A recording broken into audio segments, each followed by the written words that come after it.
ನಮಸ್ಕಾರ ಎಲ್ರಿಗೂ. ಇವತ್ತು ನಮ್ಮದು ಡೇ 4 ಸಿಂಗಾಪುರಲ್ಲಿ. ಡೇ 3 ಸ್ಟಾರ್ಟ್ ಮಾಡಿ ಆಲ್ಮೋಸ್ಟ್ ಮಧ್ಯಾಹ್ನ ತನಕ ನಿಮಗೆ ತೋರಿಸಿದೆ. ಆಲ್ಮೋಸ್ಟ್ ಸಂಜೆ ತನಕ ವಿಡಿಯೋ ಆಗಿತ್ತು. ಸಂಜೆ ಮೇಲೆ ನಾವು ಮರೀನಾ ಸ್ಯಾಂಡ್ ಬೇ ಅಬ್ಸರ್ವೇಷನ್ ಡೆಕ್ಗೆ ಹೋಗೋ ಪ್ಲ್ಯಾನ್ ಇತ್ತು. ಅದ್ರ ಪ್ರಕಾರನೂ ಹೋಗಿರೋದು ವಿಡಿಯೋ ಇದೆ. ಸೊ ಅಲ್ಲಿ ಹೋದಾಗ ಟಿಕೆಟು ಸೋಲ್ಡ್ ಔಟ್ ಆಗಿತ್ತು, ಟಿಕೆಟ್ ಇರಲಿಲ್ಲ. ಅಲ್ಲಿ ಹೋದ್ಮೇಲೆ ಗೊತ್ತಾಯಿತು ನಮಗೆ ಈವ್ನಿಂಗ್ 5 o'clock ಮೇಲಿರೋ ಸ್ಲಾಟ್ ಎಲ್ಲ ಪೀಕ್ ಅವರ್ಸು. ಸೊ ಅದು ಮುಂಚೆನೇ ಬುಕ್ ಆಗಿರತ್ತೆ ಅಂತಲೂ ಇತ್ತು. ಸೊ ಬುಕ್ ಆಗಿತ್ತು, ನಮಗೆ ಸಿಗಲಿಲ್ಲ. ಸೊ ಹೀಗೆ ಒಂದು ವಿಚಾರ ಗೊತ್ತಾಗಿ ಮರೀನಾ ಸ್ಯಾಂಡ್ ಬೇ 3 ಟವರ್ ಇರೋದು. 3ನೇ ಟವರಲ್ಲಿ ನಮಗೆ ಅಬ್ಸರ್ವೇಷನ್ ಡೆಕ್ ಸಿಗೋದು, ಅದು 57th ಫ್ಲೋರಲ್ಲಿ. ಅದೇ ಥರ ಫಸ್ಟ್ ಟವರಲ್ಲಿ ನಿಮಗೆ 57th ಫ್ಲೋರಲ್ಲಿ ಲಾವೋ ಅಂತ ಒಂದು ಇಟಾಲಿಯನ್ ರೆಸ್ಟೋರೆಂಟ್ ಇದೆ. ಸೊ ಅಲ್ಲೂ ಹೋಗ್ಬೋದು. ಆ್ಯಕ್ಚುಲಿ ಅಲ್ಲೂ ಹೋದ್ರೂ ಸೇಮ್ ವ್ಯೂವೇ ಬರುತ್ತೆ. ಅಲ್ಲೂ ಹೋಗಿ ಟ್ರೈ ಮಾಡೋಣ ಅಂತ ಹೋದು ಬುಕ್ಕಿಂಗ್ ಆಗಿರಬೇಕು. ನಾವಿರೋದು ವೀಕೆಂಡು ಫುಲ್ ಕಂಪ್ಲೀಟ್ ಬುಕ್ಕಿಂಗ್ ಆಗಿ ಯಾವುದೇ ರೀತಿ ಸ್ಲಾಟ್ ಅವೈಲೇಬಲ್ ಇರಲಿಲ್ಲ. ವಾಕಿನ್ ಅಂತೂ 100% ಅವೈಲೇಬಲ್ ಇರಲಿಲ್ಲ. ಸೊ ನಮಗೆ ಅಲ್ಲೂ ಕೂಡ ಚಾನ್ಸ್ ಸಿಕ್ಕಲಿಲ್ಲ. ವೆಯ್ಟ್ ಮಾಡಿ ಅಂದರು. ಆಲ್ಮೋಸ್ಟ್ 1 hour 1.5 hour ವೆಯ್ಟ್ ಮಾಡ್ದೋ. ಬಟ್ ಇಲ್ಲ, ಸಾರಿ, ಚಾನ್ಸ್ ಇಲ್ಲ ಅಂತ ಹೇಳಿದ್ರು. ಸರಿ ಅಂತ ಬಂದು ನೆಕ್ಸ್ಟ್ ಡೇ ಬುಕ್ ಮಾಡೋಕ್ಕೆ ಟ್ರೈ ಮಾಡ್ದೋ. ನೈಟ್ ಬರ್ತಿದ್ದಂಗೆ ಇವತ್ತು ಹೋಗೋದಕ್ಕೆ ಟ್ರೈ ಮಾಡ್ದೋ. ಡೇ ಸ್ಲಾಟ್ ಸಿಗ್ತಿದೆ ನಮಗೆ. ಡೇ ಸ್ಲಾಟ್ ಬೇಡ ಆ್ಯಕ್ಚುಲಿ. ಡೇ ನಾವು ಫ್ಲೈಯರಲ್ಲಿ ನೋಡಿದ್ದೀವಿ. ಫ್ಲೈಯರಿಂದ ಟಾಪ್ ವ್ಯೂಯಿಂದ ಸಿಂಗಾಪುರ್ ಟಾಪ್ ವ್ಯೂ ನೋಡಿದ್ದೀವಿ. ನೈಟ್ ವ್ಯೂ ಎಕ್ಸ್ಪೀರಿಯೆನ್ಸ್ ಮಾಡಬೇಕಿತ್ತು ಮೇಜರಾಗಿ. ಅದು ನಮ್ಮ ಸಿಂಗಾಪುರ್ ಟ್ರಿಪ್ಪಲ್ಲಿ ಇದೊಂದು ಸ್ವಲ್ಪ ಬೇಜಾರಾಗ್ತು. ಅಂದರೆ ನಮಗೆ ಈ ಚಾನ್ಸಸ್ ಸಿಕ್ಕಲಿಲ್ಲ ಅಂತ. ಆ ಬೇಜಾರಲ್ಲೇ ನೆನ್ನೆ ವೀಡಿಯೋನ ಎಂಡು ಮಾಡಲಿಲ್ಲ, ಕಂಟಿನ್ಯೂ ಮಾಡಲಿಲ್ಲ, ಅಲ್ಲಿ ಸ್ಟಾಪ್ ಆಗಿದ್ದು. ಯಾಕಂದರೆ ಸ್ವಲ್ಪ ಬೇಜಾರಾಯಿತು. ಅದೊಂದು ಮಿಸ್ ಮಾಡ್ಕೊಂಡ್ವಲ್ಲ, ಇಷ್ಟು ದೂರ ಬಂದು ಮತ್ತೆ ಅದನ್ನು ನಾವು ಯಾವುದೇ ಕಾರಣಕ್ಕೂ ಕವರ್ ಮಾಡೋಕ್ಕಾಗಲ್ಲ. ಸೊ ಡೇ 4 ನಮ್ಮದು ಕಡೆ ದಿನ ಸಿಂಗಾಪುರಲ್ಲಿ. ಇವತ್ತು ಆಲ್ರೆಡಿ ಎದ್ದು ಫ್ರೆಶ್ ಅಪ್ ಆಗಿ ಬ್ರೇಕ್ಫಾಸ್ಟ್ ಎಲ್ಲ ಆಗಿದೆ. ಇಲ್ಲಿಂದ ಫ್ರೆಂಡ್ ಮನೆಗೆ ಹೋಗಬೇಕು. ಅದು ನನ್ನ ವೈಫ್ ನಯನ ಅವರ BCA ಕ್ಲಾಸ್ಮೇಟ್ ಮೈಸೂರಲ್ಲಿ. ಅವ್ರು ಇಲ್ಲಿ ಸೆಟಲ್ ಆಗಿದ್ದಾರೆ. ಚೆಕ್ಔಟ್ ಟೈಮಿಂಗ್ಸ್ ಬಂದು 12 o'clock 12 PM ಚೆಕ್ಔಟು. ಇವಾಗ ಆಲ್ಮೋಸ್ಟ್ 11:50 ಆಗಿದೆ. ಇನ್ನೊಂದು 10 minutes ಇದೆ. ಕಂಪ್ಲೀಟ್ ಸೆಟಪ್ ಆಗಿದೆ. ಯಾವುದೇ ರೀತಿ ಏನೂ ಪ್ರಾಬ್ಲಮ್ ಇಲ್ಲ. ನಾವು ಲಗೇಜ್ ತಂದಿರೋದು ತೀರಾ ಸಿಂಪಲ್ಲು. ಒಂದು ಬ್ಯಾಕ್ ಪ್ಯಾಕು ಜೊತೆಲಿ 25 kgs ಒಂದು ಟ್ರಾಲಿ ಬ್ಯಾಗು. ಸೊ ಈ ಥರ ಒಂದು ಸಿಂಪಲ್ಲಾಗಿ ಬ್ಯಾಗೇಜ್ ಎಲ್ಲ ತಂದರೆ ನಾವು ಒಂದು ಬ್ಯಾಕ್ ಪ್ಯಾಕ್ ಹಾಕೊಂಡು ಟ್ರಾಲಿ ಬ್ಯಾಗ್ ಹಾಗೆ ಫುಲ್ ಮಾಡ್ಕೊಂಡು ಹೋಗ್ಬೋದು. ಇಬ್ರಿಗೆ ಬೇಜಾನ್ ಅನ್ನಿಸ್ತು. ಕ್ಯಾಬಿನ್ ಲಗೇಜ್ ಬಂದು ನಿಮಗೆ ಒಬ್ರಿಗೆ ಪರ್ ಹೆಡ್, ನಾವಿಬ್ಬರು ಬಂದಿರೋದು, ಒಬ್ರಿಗೆ 7 kg, ಇನ್ನೊಬ್ರಿಗೂ 7 kg, 14 kg total carry ಮಾಡ್ಬೋದು. ಬಟ್ ನಮ್ಮ ಹತ್ರ ಅಷ್ಟೊಂದಿನ ಲಗೇಜ್ ಇಲ್ಲ. ಇನ್ನೊಂದು ಚೆಕ್-ಇನ್ ಬ್ಯಾಗ್ ಬಂದು 25 kg ಈಚ್ ಕ್ಯಾರಿ ಮಾಡ್ಬೋದು. ಆಲ್ಮೋಸ್ಟ್ 50 kg ತನಕ. ನಾವು ಒಂದೇ ಬ್ಯಾಗ್ ತಂದಿದ್ದೀವಿ. ನಮ್ಗೆ ಅಷ್ಟೊಂದು ನೆಸೆಸಿಟಿ ಇಲ್ಲ. ಜಸ್ಟ್ ಸಿಂಪಲ್ ವೆಕೇಷನ್ ಬಂದಿರೋದ್ರಿಂದ ಸಾಕು ಅನ್ನಿಸ್ತಿದೆ. ನಮ್ಮ ಜರ್ನಿ ಈ ಹೋಟೆಲ್ನಲ್ಲಿ ಇಲ್ಲಿಗೆ ಮುಗೀತು. ಈಗ ವೆಕೇಟ್ ಮಾಡಿ ಬ್ಯಾಗೆಲ್ಲ ಎತ್ಕೊಂಡು ಹೊರಟಿದ್ದೀವಿ. Let's go. ಒಂಥರ ಎಕ್ಸ್ಪೀರಿಯೆನ್ಸ್ ಚೆನ್ನಾಗಿರುತ್ತೆ. ಗೊತ್ತಿಲ್ಲದೆ ದೇಶ ಬಂದು ಸಿಟಿ ಸರೌಂಡಿಂಗು ಟೂರಿಸ್ಟ್ ಸ್ಪಾಟಲ್ಲಿ ಓಡಾಡೋದು ಬೇರೆ, ಇಲ್ಲಿಂದ ರೆಸಿಡೆನ್ಷಿಯಲ್ ಏರಿಯಾಗೆ ಹೋಗೋದೇ ಬೇರೆ.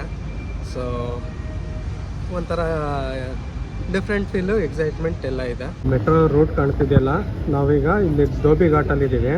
ಇಲ್ಲಿಂದ 20th ಸ್ಟಾಪ್ ಹೋಗ್ಬೇಕು ನಾವು. ಸೊ ಲಾಂಗ್ ಜರ್ನಿನೇ ಅಂತಲೇ ಹೇಳ್ಬೋದು. ಬುಕಿಟ್ ಬಟ್ಟಕ್ಕೆ ಇಲ್ಲಿಗೆ ಹೋಗ್ಬೇಕು ನಾವು. ಸೊ ಒಂದು ಲಾಂಗ್ ಜರ್ನಿ ಇಲ್ಲೇ ಮಟ್ಟೆಯಲ್ಲೇ. Let's go. ಅವೈಲಬಲ್ ಇತ್ತು. ಸೊ ಮೆಟ್ರೋದಲ್ಲೇ ಅವ್ರು ಇರೋ ರೆಸಿಡೆನ್ಸ್ ಏರಿಯಾಗೆ ಬಂದಿದ್ದೀವಿ. ಆಲ್ಮೋಸ್ಟ್ 19 kilometer ಇತ್ತು. 45 minutesಲ್ಲಿ ಬಂದಿದ್ದೀವಿ. ಈಗ ಫ್ರೆಂಡ್ ಮನೆಗೆ ಹೋಗಿ ಅಲ್ಲಿ ಊಟ ಮಾಡಿ ನೆಕ್ಸ್ಟು ಹೊರಡ್ಬೇಕು. ಮತ್ತೆ MRT ಸ್ಟೇಷನಲ್ಲಿ ಸೈಕಲ್ ಸ್ಟ್ಯಾಂಡು. ಇಲ್ಲಿ ಸೈಕಲು ತುಂಬ ಯೂಸ್ ಮಾಡ್ತಾರೆ ಆ್ಯಂಡ್ ಆರಾಮಾಗಿ ಲಾಕ್ ಮಾಡಿ ಹೋಗಿರ್ತಾರೆ. ಡಬಲ್ ಡೆಕ್ಕರ್ ಬಸ್ ಈ ಥರ ತುಂಬಾ ಇದೆ ಸಿಂಗಾಪುರಲ್ಲಿ. ಎಲ್ಲಿ ನೋಡಿದ್ರೂ ಸಿಗತ್ತೆ. ನಮಗೆ ಸಿಟಿಲೂ ಸಿಕ್ಕಿತ್ತು, ರೆಸಿಡೆನ್ಸ್ ಬಂದರೂ ಸಿಕ್ಕಿದೆ. ಇಂಡಿವಿಜುವಲ್ ಮನೆಗಳೆಲ್ಲ ಇಲ್ಲ, ಎಲ್ಲ apartment, flat.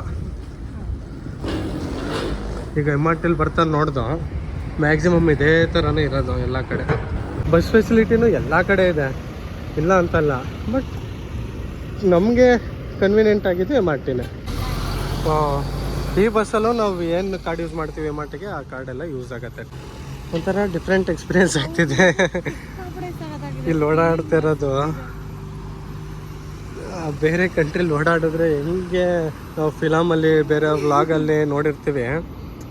So ditto feel ಹಿಂಡಿರೋದಕ್ಕೆ ಬಂದ್ವಿ. ಇಲ್ಲ ಅಂದಿದ್ರೆ ನಾವು ಇದೆಲ್ಲ ನೋಡೋಕ್ಕಾಗ್ತಿರ್ಲಿಲ್ಲ. ಸೊ ಇಲ್ಲೇ ಇರೋದು ಫ್ರೆಂಡು. 228 ಬಸ್ಸಲ್ಲಿ ಬಂದಿದ್ರೆ ಈ ಸ್ಟಾಪಲ್ಲಿ ಇಳಿದು ಎದುರುಗಡೆ ಬರಬೇಕಿತ್ತು. ಓಕೆ ಓಕೆ ಲಿಫ್ಟ್ ಎ ತರಬೇಕಾ? ಓಕೆ ಲಿಫ್ಟ್ ಎ ತಗೋಬೇಕು, ಲಿಫ್ಟ್ ಬಿ ಅಲ್ಲ. ಈಗ 7th ಫ್ಲೋರಾ? ಓಕೆ, ಲಿಫ್ಟ್ ನಂಬರ್ ಎ ಅಲ್ಲಿ 7th ಫ್ಲೋರ್ಗೆ ಹೋಗ್ಬೇಕೀಗ. 7th ಬಿಡುತ್ತೆ ಹೋಗು. ನಯನನ್ ಫ್ರೆಂಡ್ ನಯನ ಅವ್ರ ಮನೆಯಿಂದ ಹೊರಟಿದ್ದೀವಿ. ಊಟ ಇಲ್ಲೇ ಆಗ್ತು, ಇಲ್ಲೇ ಮುಗಿಸಿ ಊಟನ.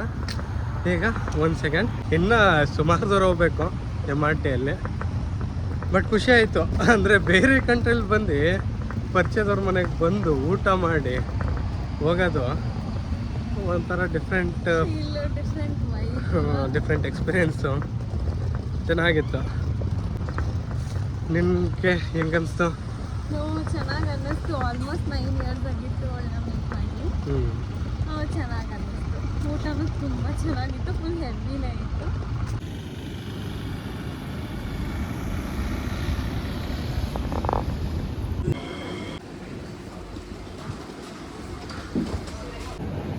ಮಾಲ್ಗಳಂತೂ ಲೆಕ್ಕನೇ ಇಲ್ಲ ಇಲ್ಲಿ. ಶಾಪಿಂಗ್ ಮಾಲು, ಶಾಪಿಂಗ್ ಕಾಂಪ್ಲೆಕ್ಸು ನೆಕ್ಸ್ಟ್ ಲೆವೆಲಲ್ಲಿ ಎಲ್ಲೋದ್ರೂ ಸಿಗತ್ತೆ.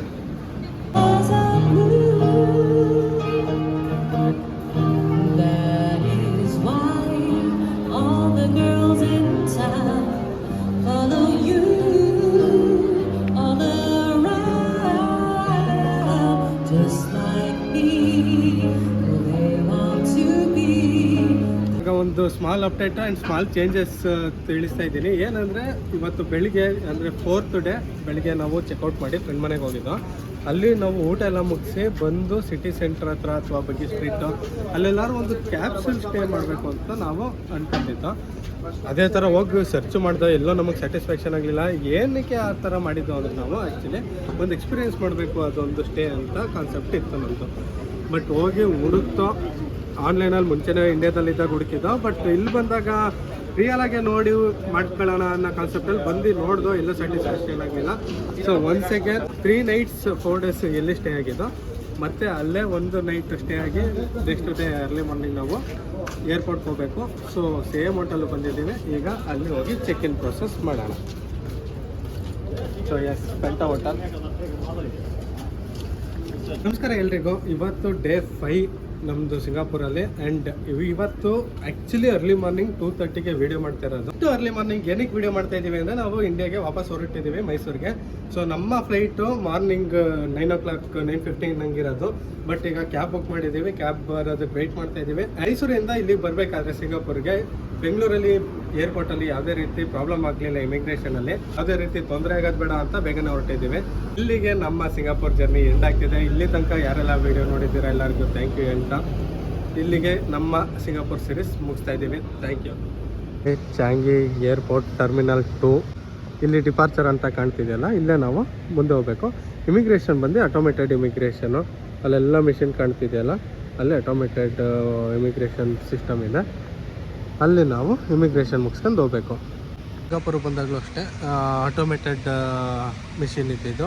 ಸೊ ಇಮಿಗ್ರೇಷನ್ ಬಂದು ಫುಲ್ ಕಂಪ್ಲೀಟ್ ಈಸಿ. ಇಲ್ಲಿ ನೋಡೋಣ, ಬರುವಾಗ ಯಾವುದೇ ರೀತಿ ಡಿಫಿಕಲ್ಟಿ ಆಗಲಿಲ್ಲ, ಹೋಗ್ಬೇಕಾದ್ರೂ ಅದೇ ಥರ ಈಸಿಯಾಗಿ ಆಗತ್ತಾ ಅಂತ. ಫ್ಲೈಟ್ ಟೈಮಿಂಗ್ಸ್ ಬಂದು ಬೆಳಗ್ಗೆ 9:15ಗೆ. ನಮ್ಮ ಜರ್ನಿ ಸಿಂಗಾಪುರಲ್ಲಿ ಟಿಪಿಕಲ್ ಆಗಿ ಇಲ್ಲಿ ಎಂಡ್ ಆಗುತ್ತೆ. ಅಂದರೆ ಆವಾಗ ರೂಮಲ್ಲಿ ಎಂಡ್ ಮಾಡಿದೆ, ಬಟ್ ಇನ್ನು ಸಿಂಗಾಪುರಲ್ಲೇ ಇರೋದ್ರಿಂದ ಇಲ್ಲಿಂದ ನಾವು ಫ್ಲೈಟ್ ಹತ್ತು ಹೊರಟ್ರೆ ಮುಗೀತು, ಅಲ್ಲಿಗೆ ಸಿಂಗಾಪುರ್ ಪ್ರಯಾಣ ಕಂಪ್ಲೀಟ್ ಆಗುತ್ತೆ. 2:15 ಹೊರಟು ನಾವು ಆ್ಯಕ್ಚುಲಿ. ಅದರಿಂದ ಮೆಟ್ರೋ ಇರಲಿಲ್ಲ. ಮೆಟ್ರೋ 12 o'clock ಸ್ಟಾಪ್ ಆಗುತ್ತೆ ನೈಟು. ಇನ್ನು ನೆಕ್ಸ್ಟು ಮಾರ್ನಿಂಗೇ ಸ್ಟಾರ್ಟ್ ಆಗೋದು.